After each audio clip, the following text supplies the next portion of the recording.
Poison. Il peut être dilué ou modifié pour devenir quelque chose de bénéfique, ou il peut simplement te tuer sur le coup. Et dans le monde de Pokémon, il y a plein d'exemples de ceux qui cherchent à aider ou à nuire avec leurs toxines. Aux Pokémon qui apestent leur entourage grâce à leur poison.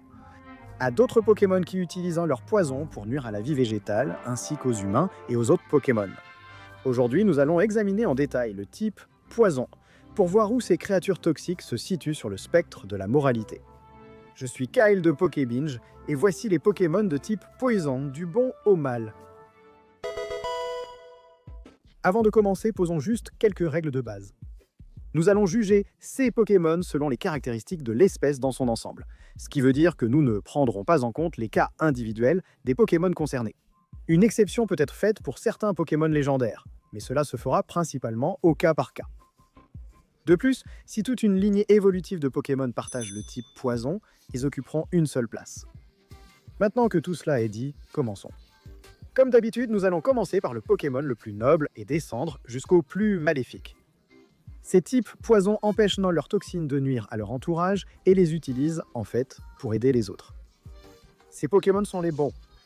Poussant pour décrocher la médaille d'or du bien, nous avons la toute première lignée de Pokémon de départ de toute la série, le Pokémon Graine, la lignée de Florizarre. Contrairement à leurs homologues plus agressifs de la première génération, comme la lignée de Dracofeu, la lignée de Florizarre semble être un trio de Pokémon plutôt décontractés, du moins en ce qui concerne Bulbizarre et Herbizarre. Ils se concentrent tous deux sur l'obtention de la lumière du soleil et des nutriments pour la plante qui pousse sur leur dos. En ce qui concerne leurs interactions avec les autres Pokémon et les humains, ils sont plutôt calmes, ne combattant réellement que lorsque provoqués. Lorsque Herbizarre évolue enfin en Florizarre, ce Pokémon acquiert la capacité d'utiliser les spores qui poussent sur la fleur de son dos pour apaiser et calmer les personnes et les Pokémon irrités. Bien sûr, Florizarre n'est pas exactement le Pokémon le plus rapide, donc atteindre ceux qui pourraient bénéficier de ces spores apaisantes peut parfois être difficile.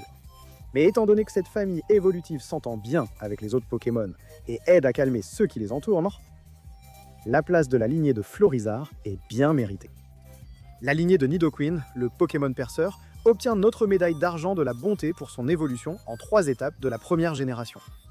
Et le fait d'être une lignée évolutive à plusieurs niveaux n'est pas la seule chose que la lignée de Nidoqueen partage avec notre entrée précédente.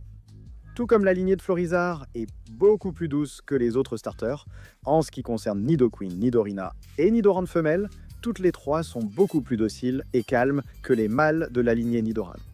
Mais lorsqu'il s'agit de veiller les uns sur les autres, Nidoqueen cesse d'être aussi paisible que d'habitude, et dans plus d'une entrée du Pokédex, il est dit qu'elle défendra ses enfants au péril de sa vie. Et même si la perspective de la mort et de laisser les jeunes Nidoran et Nidorina sans figure maternelle est incroyablement sombre et triste, le fait que Nidoqueen possède un tel niveau d'amour et d'instinct maternel en dit long sur l'incroyable Pokémon de type poison qu'elle est. La seule raison pour laquelle nous n'attribuons pas la médaille d'or du bien à la lignée de Nidoqueen, c'est parce que les entrées du Pokédex mentionnent seulement qu'elles se protègent entre elles, plutôt que de veiller aussi sur les autres Pokémon. Mais on ne peut vraiment pas trop reprocher cela à la lignée de Nidoqueen, et en plus, le fait qu'elles partagent toutes un tempérament calme leur vaut la médaille d'argent. Notre médaille de bronze du bien revient à la première variante régionale, le Pokémon gaz toxique Smogogo de Galar.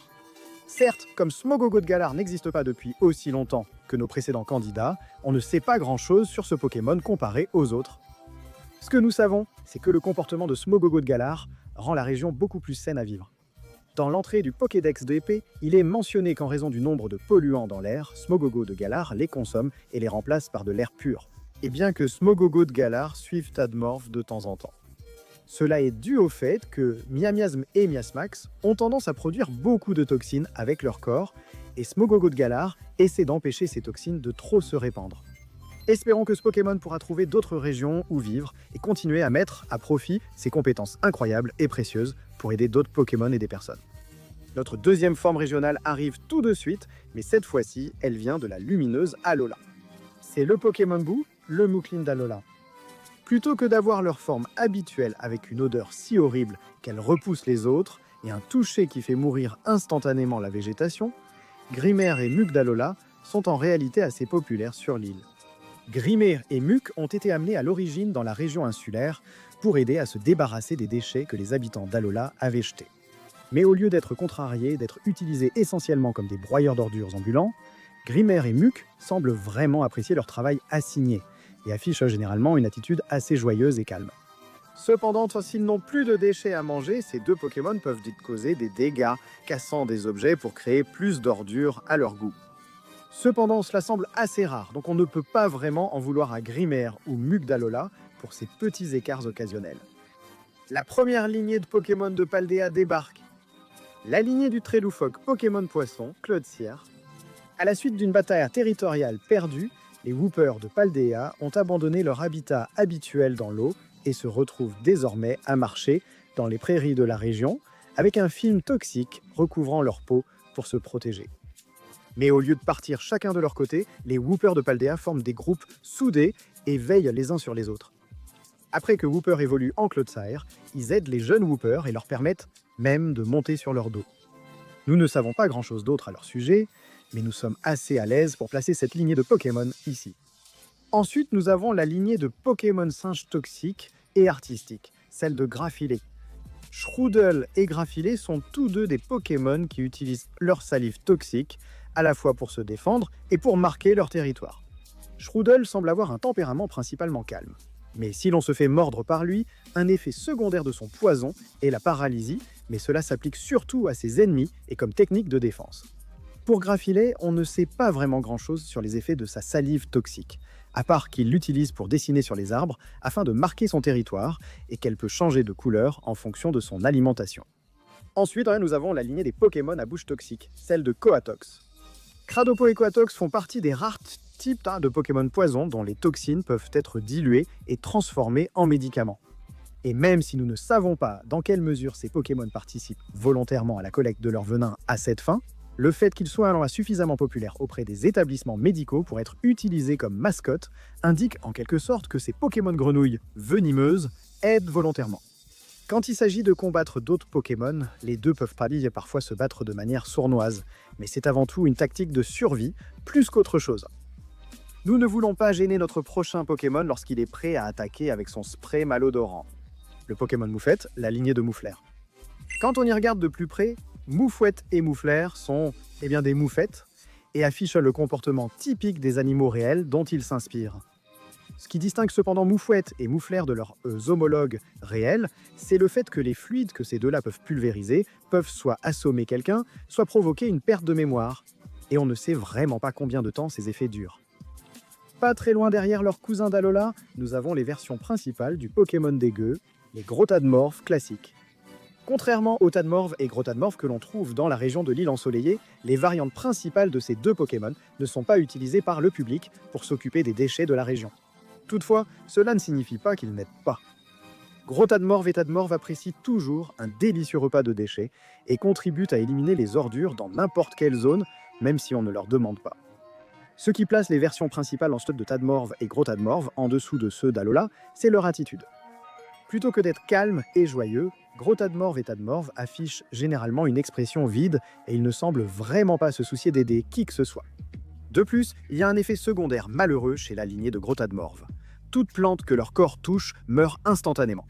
Cependant, Tadmorph et Grotadmorph ne cherchent donc pas particulièrement à nuire. Bien que leur aide pour éliminer les déchets soit involontaire, nous estimons que la famille principale des Pokémon dégueux mérite une bonne place dans le classement. Le Pokémon Aiguillon Poison Mandrillon, notre premier Pokémon légendaire et ultra chimère, occupe la prochaine place. Vemini, la forme préévoluée de Mandrillon, est assez unique, même parmi les Pokémon légendaires, car ils sont tellement admirés dans leur monde d'origine que beaucoup de gens les choisissent comme Pokémon de départ. Et même s'ils peuvent parfois adopter un comportement peu recommandable, comme ricaner lorsqu'ils aspergent leurs adversaires de leur venin, les Vemini semblent avoir un lien très fort avec leurs compagnons Pokémon et leurs dresseurs. Lorsque Vemini évolue en Mandrillon, il semble gagner en maturité, car il ne rit plus de la souffrance de ses adversaires pendant les combats. Ce sont néanmoins des combattants redoutables, capables d'infliger de lourds dégâts sans précaution. Bien sûr, Mandrillon et Vemini ont tous les deux quelques problèmes de comportement à régler, mais avec leur popularité et les liens qu'ils créent avec les autres, leur classement est bien mérité. Et pour conclure notre section positive, nous la décernons au Pokémon Sévipère. Avoir une haine de longue date envers quelqu'un n'est pas idéal, mais c'est malheureusement la situation dans laquelle se trouve Sévipère, puisqu'il entretient une rivalité de longue date avec Mangriffe. Presque toutes les entrées du Pokédex de Sévipère mentionnent que Sévipère et Mangriffe se détestent mutuellement, au point que les deux portent des cicatrices de leurs affrontements. Pourquoi Sévipère évite-t-il un classement inférieur? Eh bien, les entrées du Pokédex de Sévipère ne mentionnent aucun problème avec d'autres Pokémon, et dans le cas de sa rivalité avec Mangriffe, il est aussi précisé qu'il s'agit d'une querelle qui dure depuis des générations, donc il ne fait que suivre sa nature. Et avec cette entrée terminée, nous arrivons maintenant au territoire neutre. Ces Pokémon de type Poison se trouvent dans la zone grise. Commençons avec Roygada de Galar dans cette catégorie. Malheureusement, comme pour d'autres Pokémon de Galar, nous n'avons pas beaucoup d'informations sur Roygada de Galar. Cependant, selon le Pokédex, le poison de la morsure de Coquias a vraiment affecté le comportement de ce Pokémon. Plutôt que d'augmenter considérablement les connaissances de Roygada, la morsure de Coquias lui a maintenant donné la capacité d'utiliser les toxines de ce qu'il mange pour créer d'étranges potions. Et nous ne sommes pas sûrs si ces potions sont du genre que nous utilisons sur nos Pokémon, après leur combat, pour soigner leurs blessures, ou si c'est quelque chose de plus sinistre. Considérant cette incertitude, nous devons jouer Roygada de Galar ici. Ensuite, Matateki, nous devons aller dans l'océan pour notre premier type, poison aquatique, le Pokémon Algue Factice, la lignée de Cravarec. En ce qui concerne Vénalgue et Cravarec, ces Pokémon ressemblant à des hippocampes se trouvent souvent dans les épaves de navires coulés, évitant généralement à la fois les humains et la plupart des autres Pokémon. En fait, la lignée de Cravarec pourrait être un facteur contribuant à la raison pour laquelle certains bateaux sombrent, car plusieurs entrées du Pokédex de Vénalgue et Cravarec mentionnent que le poison de ces Pokémon peut ronger la coque des navires, et causer ce genre de dégâts n'est pas idéal. Mais le Pokédex ne dit pas qu'ils essaient activement d'empêcher les navires d'atteindre leur destination, donc nous pensons que c'est simplement dans la nature de ces Pokémon. Cela ajouté au fait que la lignée de Cravarec entretient en réalité une relation très étroite avec un autre Pokémon marin, Sinistrail. Bien sûr, ils comptent surtout sur Sinistrail pour avoir un abri supplémentaire, mais comme leur relation avec les autres Pokémon est plutôt saine, nous les plaçons dans la partie supérieure de notre zone grise. Vous feriez mieux d'espérer ne pas croiser notre prochain Pokémon si vous êtes allergique aux piqûres d'insectes, car il est temps de parler du Pokémon abeille Venimeuse, la lignée de Dardarnian. Beaucoup d'entrées du Pokédex de Dardarnian mentionnent que si ce Pokémon croise des intrus sur son territoire, il piquera l'ennemi sans relâche. Alors pourquoi le classons-nous si haut? Eh bien pour Aspico, il utilise principalement la corne empoisonnée sur sa tête pour repousser ses prédateurs, surtout des Pokémon volants comme Roucaule et Piafabec. Pour Chrysacier, il n'y a pas grand-chose à dire, car son comportement est littéralement celui d'une chrysalide ordinaire. Comme nous l'avons dit, une fois que Chrysacier évolue enfin, Dardarnian devient un Pokémon assez féroce et n'hésite pas à piquer ses ennemis. Mais il est aussi mentionné que cela n'arrive que lorsque le territoire de Dardarnian est envahi. Et comme il s'agit d'une ruche, il est assez difficile de ne pas la reconnaître quand on la voit. Donc il devrait être assez facile d'éviter de se mettre Dardarnian à dos. De plus, Dardarnian semble vraiment se soucier des Aspicots et des coconforts dont il s'occupe. Passons maintenant à la lignée de Gloupti. En ce qui concerne Gloupti et Avaltou, ces Pokémon sont parfois considérés comme des nuisibles par certains en raison de leur habitude de dévorer tout ce qu'ils trouvent. Nous voulons vraiment dire n'importe quoi, car l'acide gastrique d'Avaltou est assez puissant pour dissoudre des choses inattendues comme des pneus de voiture. En dehors de leur appétit vorace, il n'y a pas grand-chose à dire. Manger des choses au hasard qui ne vous appartiennent peut-être pas n'est pas génial, mais si grignoter des objets remplaçables est le pire que cette famille de Pokémon fasse, on ne peut pas les classer plus bas. Notre deuxième Pokémon aquatique et empoisonné arrive ensuite, le Pokémon ballon Qwilfish. Avec l'abondance de type eau dans l'univers Pokémon, Qwilfish fait probablement partie des plus malchanceux qui vivent dessous la mer. En raison de leur corps rond, les Qwilfish ne sont pas vraiment les meilleurs nageurs, se laissant souvent porter par les courants d'eau d'un endroit à l'autre, étant pratiquement impuissants face à leur changement de localisation aléatoire. Cela dit, lorsqu'il s'agit d'attaquer et de se défendre, Qwilfish est capable d'absorber près de 3 gallons d'eau pour gonfler son corps et projeter ses piquants toxiques sur d'autres Pokémon, et c'est à peu près tout ce que nous savons à leur sujet. La dernière évolution de Ramolos de Galar prend la place suivante, le Pokémon Bernard l'Ermite, Flagados de Galar.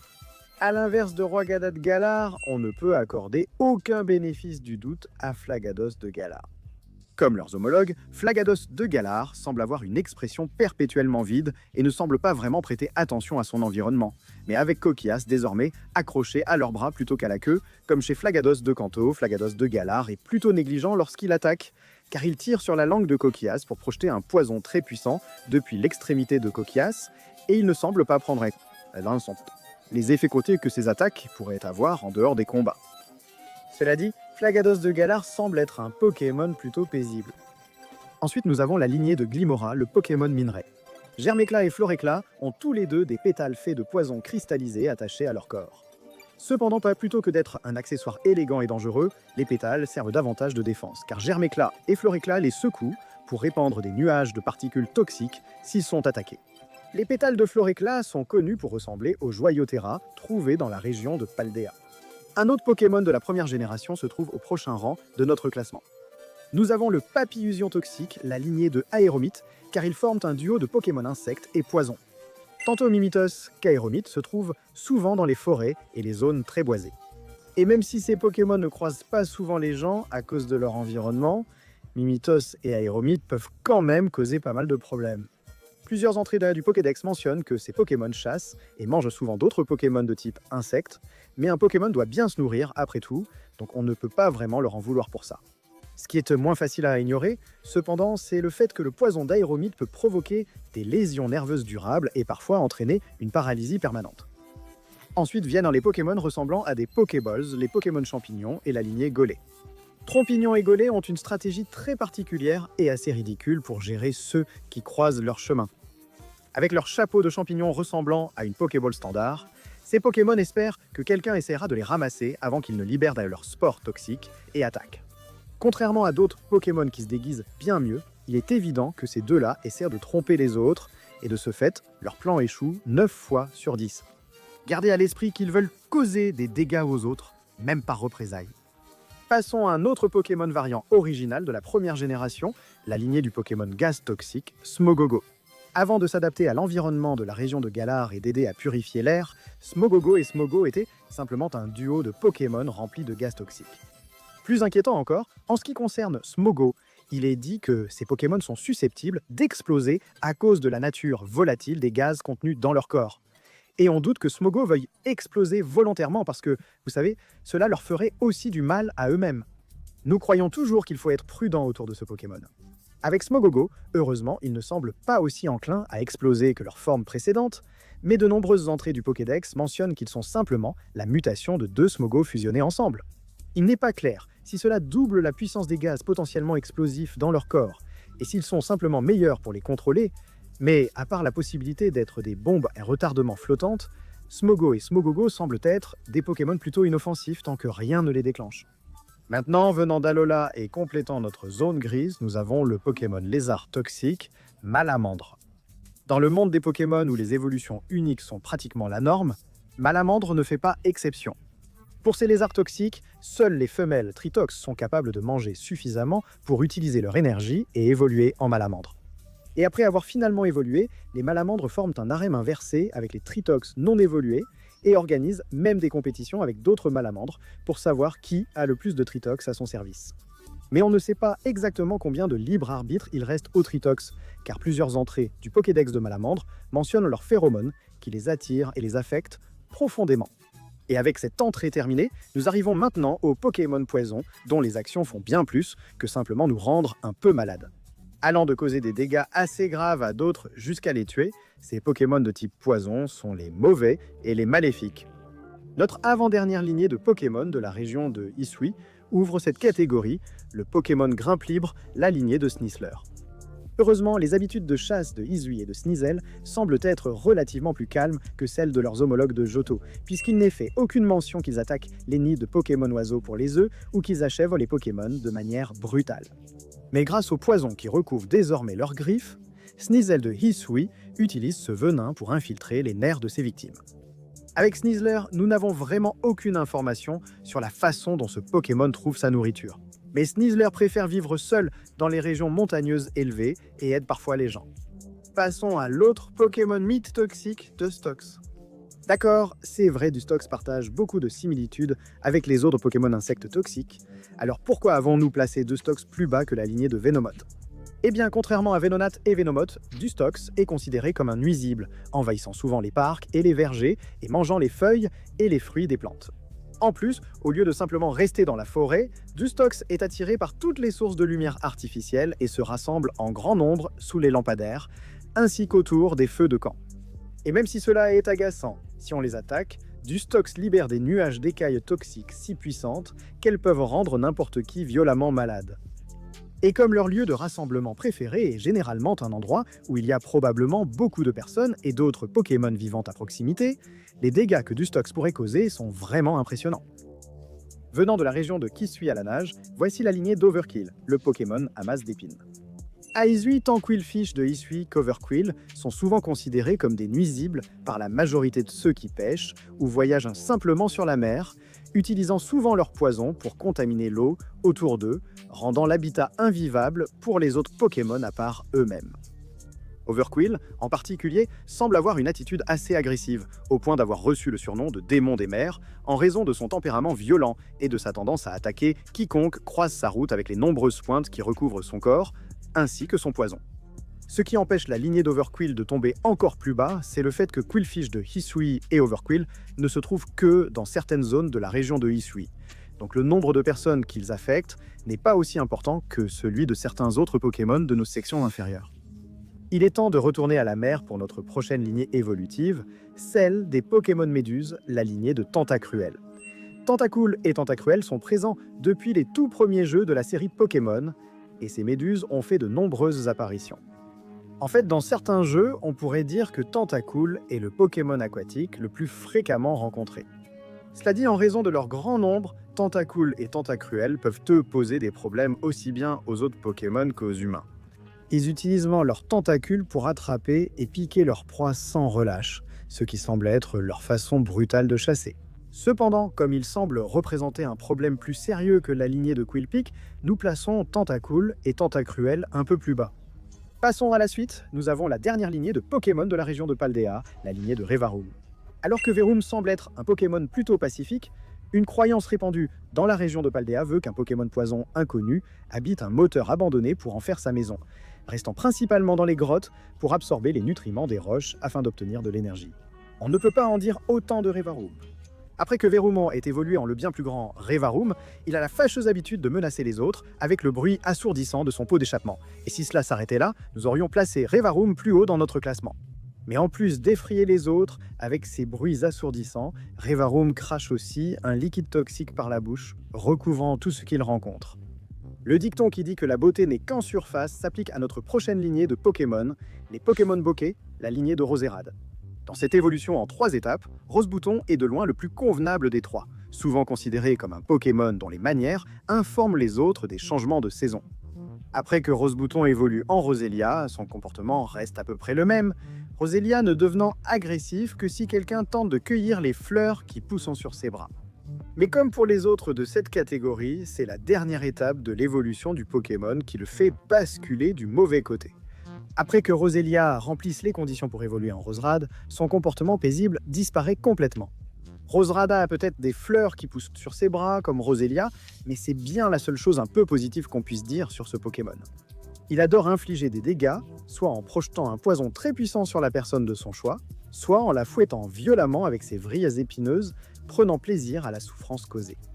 Bien en dessous de leurs homologues féminines, nous arrivons à l'autre Pokémon perceur, la lignée de Nidoking. Vous vous demandez peut-être pourquoi nous plaçons la famille de Nidoking dans cette catégorie. Eh bien, contrairement à la famille Nidoqueen, beaucoup plus paisible et soudée, la lignée de Nidoking est un trio de Pokémon bien plus agressifs. Nidoran mâle et Nidorino chargent souvent les autres pour les transpercer avec les cornes sur leur tête avant de leur injecter du poison. Et après que Nidoran évolue enfin en Nidoking, leur comportement ne s'améliore vraiment pas, car ils peuvent causer pas mal de dégâts collatéraux en combattant et ne semblent pas vraiment se soucier des dommages qu'ils provoquent. Et ce n'est pas la seule différence que la lignée de Nidoking a par rapport à ses homologues femelles, car ils ne forment pas du tout une famille soudée de Pokémon, semblant préférer la solitude tout au long de leur vie. Enchaînons avec la prochaine place, nous avons l'amateur de musique rock, le Pokémon Punk, la lignée de Toxtricity. Avant que Toxel n'évolue, ce Pokémon semble avoir une disposition assez douce et gentille. Mais après l'évolution, ça change. Et même si le changement de nature d'un Pokémon à cause de l'évolution est quelque chose d'assez courant, que ce soit sous sa forme discrète ou dynamique, Toxtricity a de sérieux problèmes de comportement à régler. Lorsqu'il est sous sa forme dynamique, Toxtricity est réputé pour être très agressif et colérique. Et même si sa forme discrète ne semble pas être agressive en permanence, Toxtricity reste assez arrogant et méprise ceux qu'il considère comme plus faibles que lui. Et lorsqu'il s'agit de sa forme Gigamax, Toxtricity serait pris de folie et se déchaînerait à cause de son propre poison qui affecte désormais son cerveau. En fondant pour prendre la place suivante, nous avons le Pokémon Chauve-souris, la lignée de Nostanfer.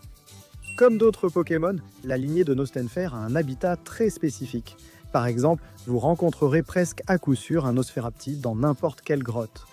Et tandis que ces chauves-souris sans yeux volent plus ou moins simplement autour de la grotte, qu'elles appellent leur maison, utilisant l'écholocation pour naviguer dans leur espace de vie, lorsqu'elles évoluent finalement en Nosferalto puis en Nostanfer, elles développent un appétit plutôt vorace. Malheureusement, ce que Nosferalto et Nostanfer aiment manger, c'est le sang d'autres Pokémon et des gens. Nosferalto a probablement les habitudes alimentaires les plus dérangeantes du trio, puisqu'il peut boire jusqu'à 10 onces de sang de ses victimes et être tellement repu qu'il n'arrive plus à voler. Nostanfer semble avoir appris à contrôler la quantité de sang qu'il boit. Du moins, on l'espère, car nous n'avons rien trouvé qui mentionne combien il en consomme. Mais en ce qui concerne Nostanfer, il est plutôt furtif dans son approche et ne semble vraiment pas se soucier de l'identité de ses cibles. Nous arrivons maintenant à notre avant-dernier Pokémon d'Alola, le Pokémon étoile brutale, la lignée de Prédastérie. Cette liste mentionne des Pokémon de type poison, dont le venin peut provoquer des lésions nerveuses et d'autres effets graves. Mais croyez-nous, recevoir du poison de la lignée de Prédastérie sur quelqu'un serait probablement l'une des pires expériences qu'une personne puisse vivre. Si Méroni attaque avec son poison, on dit qu'il inflige une piqûre anesthésiante, suivie d'une démangeaison si intense que l'envie de s'arracher la peau devient irrésistible.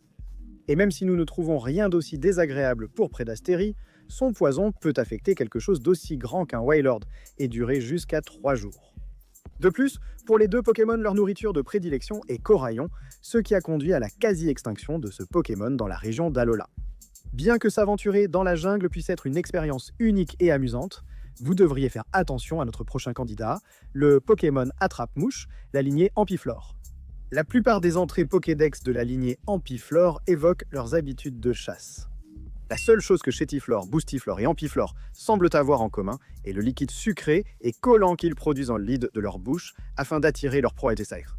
Contrairement à certains autres Pokémon plus bas dans cette liste, Ampiflore n'est pas le chasseur le plus agressif, préférant attirer les malheureux Pokémon qui s'aventurent sur leur chemin avant de les attaquer avec leurs feuilles tranchantes comme des rasoirs ou simplement de les faire entrer dans leur bouche pour ensuite les dissoudre, os compris, grâce à leur puissant acide gastrique. Traiter les autres de déchets en est jamais acceptable, mais dans le cas de notre prochain duo de Pokémon, c'est littéralement leur titre dans le Pokédex. Il est temps de parler des Pokémon tas d'ordures, la lignée de Miasmax. Miasme et Miasmax sont un duo de Pokémon que l'on trouve souvent dans des conditions insalubres. Mais contrairement à d'autres Pokémon de notre liste, comme Smogogo de Galar et Grotadmorve d'Alola, qui aident à nettoyer l'environnement, la lignée de Miasmax semble faire tout son possible pour polluer l'endroit où elle s'installe. Et même si cela est déjà très mauvais, les gaz et les poisons produits par Miasme et Miasmax sont encore pires, car plusieurs descriptions indiquent qu'ils ne sont pas seulement nocifs, mais aussi mortels. Et même si la plupart précisent que la personne infectée par le poison doit être dans un état affaibli avant qu'il y ait un risque de mort, cela ne rend pas la chose plus acceptable. Et comme pour Salarsen, la forme Gigamax de Miasmax a des implications vraiment sombres qui y sont liées. Comme mentionné, tout gaz toxique qu'ils génèrent peut pénétrer jusqu'aux os de leur cible. Le désert est l'endroit où notre prochain Pokémon a élu domicile. Ensuite, nous avons la lignée de Drascore. Autant Rapion que Drascore sont deux Pokémon qui auraient vraiment besoin d'un cours de gestion de la colère. Si l'on croise l'un ou l'autre, ils attaqueront la plupart des gens dans Pokémon, utilisant leurs pinces et leurs poisons pour infliger des dégâts. La réputation de Drascore est tellement connue qu'on lui a donné le surnom de démon des sables. Rapion ne semble pas être aussi vicieux que ses formes évoluées, mais il est tout de même connu pour agripper sans relâche ses proies avec ses pinces avant de leur injecter son poison. Et même si ces Pokémon ont une nature plutôt vicieuse, ils semblent aussi être un peu lâches, car s'ils sont confrontés à des Pokémon comme Hippodocus, ils choisissent de rester discrets, ce qui laisse penser qu'ils préfèrent attaquer des Pokémon plus faibles qu'eux. Les fleurs sont magnifiques, mais pour notre prochain trio de Pokémon, nous vous conseillons d'éviter de sentir les pétales de ces Pokémon fleurs. Cette entrée traite de la lignée de Rafflesia.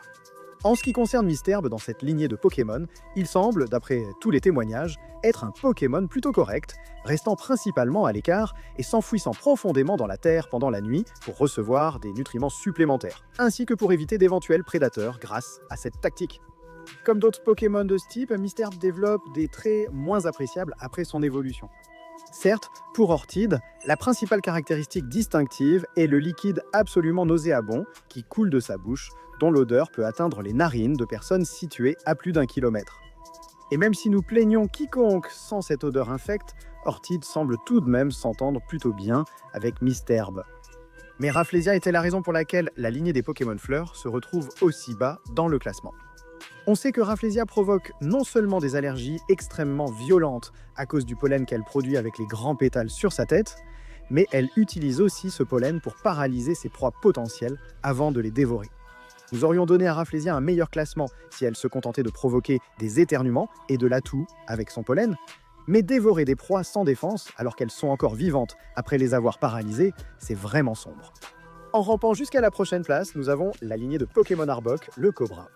Contrairement aux autres Pokémon serpents de cette liste, la lignée d'Arbok apprécie vraiment le fait d'effrayer la majorité de ses congénères sur un Pokémon.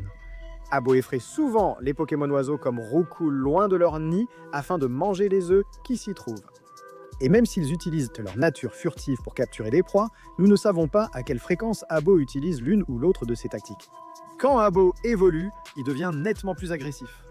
Arbok utilise les motifs sur sa collerette pour effrayer et choquer ses proies, puis s'enroule autour d'elle avec son corps, au lieu de simplement cibler de petites proies. Si quelqu'un a la chance d'éviter de se faire enlacer par les anneaux d'Arbok, on dit qu'il poursuit sa victime sans relâche jusqu'à ce qu'il la capture. Ensuite, nous avons la lignée de Migalos. Tout le monde doit manger, et les Pokémon ne font pas exception. Mais en ce qui concerne Mimigal et Migalos, la majorité des entrées du Pokédex pour ces deux-là décrivent surtout leur façon de chasser. Et bien qu'ils semblent se contenter de capturer les Pokémon imprudents, qui se retrouvent frits dans leur toile, Migalos utilise parfois une tactique bien plus sinistre. Au lieu de jouer la carte de la patience, il utilise la soie qu'il produit pour s'attacher à un Pokémon errant, puis suit la trace de sa proie jusqu'à son domicile, avant de faire non seulement un repas de ce Pokémon, mais aussi de tous les amis ou membres de la famille qui vivent avec lui. Il faut reconnaître que c'est d'une cruauté inouïe. Notre dernier Pokémon de type insecte et poison échappe de justesse à notre trio de fin de classement. Nous parlons de la lignée de Scolipede. Vinipede, Whirlipede et Scolipede forment un trio de Pokémon parmi les types poison les plus agressifs qui existent. Venipede semble aussi avoir l'une des entrées Pokédex les plus amusantes, car dans le Pokédex de Bouclier, il est dit que Venipede attaque n'importe quel Pokémon sans réfléchir à la façon dont le combat pourrait se terminer. Et même si Venipede devrait clairement réfléchir un peu plus avant d'agir. Son agressivité ne diminue pas lorsqu'il évolue en Whirlipede.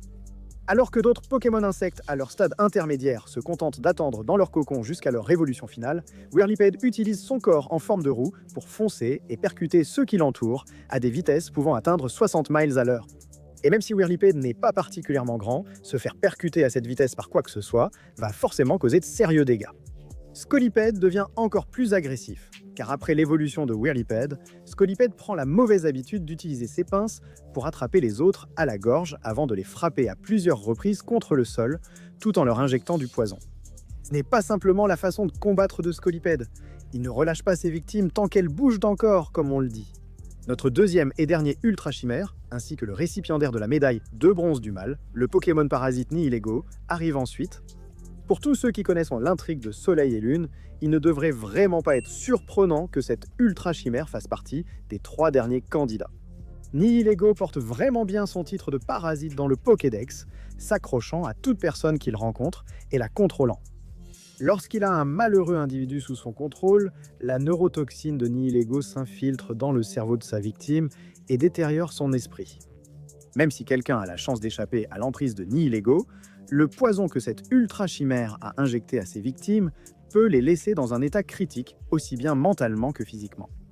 Notre plus grand Pokémon à la fois par sa taille et par la puissance qu'il contrôle remporte notre médaille d'argent du mal, il s'agit du gigantesque Pokémon Eternatos.